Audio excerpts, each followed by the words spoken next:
Right. And what do you tell them? That's the catch. What do you think? This is an investment that, has a track record as good as it does. Yeah, it goes up. Yeah, it does great. Yeah, Mm-hmm. it's private. Yeah. Yes, there's no reporting.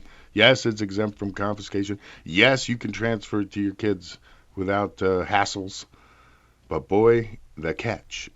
There's always one. Don't lose it. And that's it, because it's a bearer investment. So whoever has it, A bearer investment. whoever's bearing it, whoever has it in their hand, that's the person that owns it. Yeah. Uh-huh. Yeah. And as you have said, if they can see it, they can seize They it. can seize it, yeah, and turn it quickly into money without anyone knowing. So Wow. the ability to buy things like this, it goes along with art, antiques, the old Harley in the garage, Sure. that Like the old Corvette, thriller movies and stealing artwork and stuff whatever like you that. have, Man. whatever you have. If you have it in your possession and you store it, these are your personal possessions. Uh-huh. And if you're asked to value your personal possessions, you're free to do so.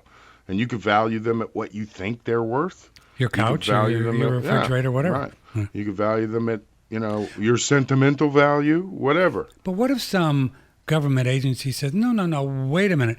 You paid $1,800 for that $20 gold piece. That's what it's worth. No, that was pride of ownership. See, that's my pride of ownership. I It's a wanted to collectible. own.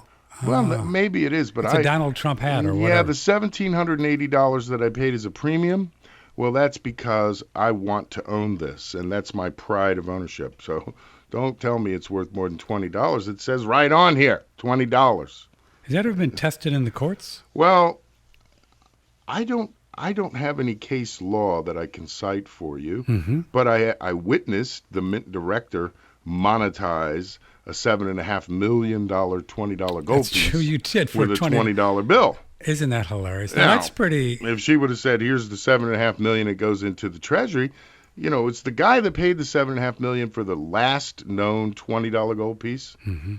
It's $20. I mean, that's what it is when you boil it all down. Mm-hmm. So it's illegal to melt money and take the gold out of it, you see, or the silver or the copper.